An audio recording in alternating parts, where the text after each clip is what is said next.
code, I read it on a laptop.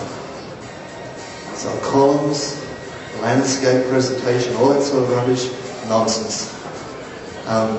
You used a good analogy the other day about if you got your cream job, best job you could ever imagine. Go on, tell them. So many times the reports that we get in are done in some kind of a foolish font, okay, cartoon font or whatever.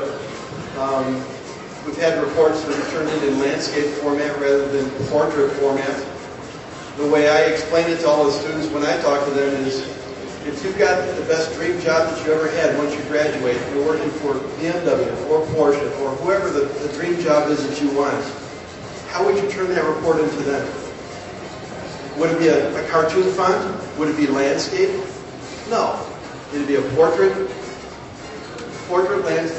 layout, and a good professional-looking font, professionally written, grammatically correct.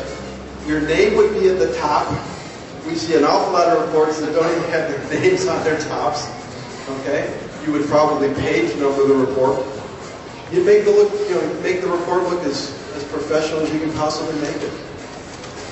This is what you should be turning in. No excuses, no exceptions. Give you another clue. You have a page of free illustration, page to do what you like with, right? And we see pictures and whatever on that. Again, it's very easy from these CAD programs to generate line drawings. If you present your special little feature, your caliper map, or how the exhaust bracket works, or your variable intake manifold, whatever it is, if a line drawing can be done, I would ask you to do that, but I'd also ask you to caption it. Tell us what it is. Put a caption over the picture. Airy-fairy stuff that we don't really care about, or don't really want to know about, is superfluous. Just leave it out. Better off to have nothing there than that. All clear? If you put a picture in with no caption, they say a picture is worth 1,000 words, but if I don't understand what the picture is, it's not speaking to me. Any professional report has always got illustrated captions that you can really make heads or tails of. I'll go back a little bit on the design report. Pat talked about how early you start your design report process. I talked to a lot of different teams over the year that request my assistance with looking at their car, telling them what I like about it, what I don't like about it, and the first thing that we really generally start talking about is the design report, and they always say the same thing. Well, I did the design report at the last minute. It took me about 24 hours to screw the thing together. It was the best I could do. Here you go. You know something even worse that happens? You're all too busy, so you give the design report to some junior member of the team. Here, this is a job for you. Just do this. And the person who writes the design report doesn't understand the features of the car. Something else that gets in the design reports that makes our blood boil is motherhood statements, things like, we all know, it's understood that, the best solution is. If we knew all those things, man, we'd be better paid and richer than we are now. The one we hate, we optimize something. How do you optimize something when you don't know? What? Optimize. Isn't that what it said? It's the most overused word in the design report. How the heck can you optimize something when you don't know what the optimum is? Yet we hear it time after time. We optimized our suspension geometry. For what? Yet we optimized our engine tune. For what? Torque, power, performance, long life, fuel economy, all of the above, none of the above. And what's the optimum anyway? Don't tell us the rules. We know the rules. I would say that probably 25% of these things had a statement at the beginning of them that said, oh, the intent of the formula is to build a car for the amateur autocrosser. You know all that rubbish. Don't fill up the words. Another trick that we just laugh at is we have the design report is probably a page and a half in a normal font, but it's been blown up to a big font, lots of double spacing, wide margins, and there's just nothing in it. Unnecessary headers and underlining and fancy font and logos put into the text, all sorts of rubbish. Don't care about that stuff, it just detracts.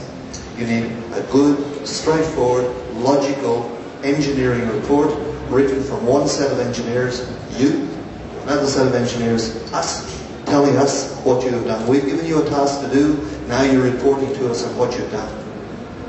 Not some airy-fairy flying thing. Who's used a font other than Times New Roman or Arial in their report? They're not going to fess up to it, Pat. Come on. No, but we know We're going to tell you that. We know who did. Yeah, what did you put it in? Verdana. Okay, Verdana on cop. All right, on cop Verdana. But, you know, Verdana looks pretty.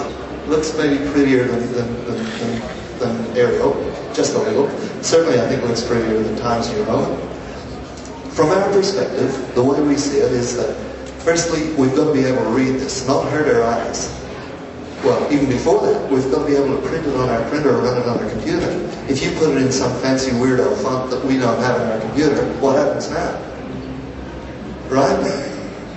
Can't read it. Can't read it. Can't read it. You get nothing for it. Now, the Times New Roman font, the Microsoft Word default font, when the font size is small, it's a little difficult for us older guys that don't have 20/20 vision anymore to read. However, it is perceived in business as being a slightly more formal font than Arial. Arial is a slightly more relaxed font. However, my suggestion to you would be to write it in Arial. It's clean, it's neat, it's easy to read, it can be made to look good. Everybody's computer has got it. Okay, so let's teach them the secret to a good report. There you go. The secret to a good report. This is the recipe that most of the winning teams use that I talk to.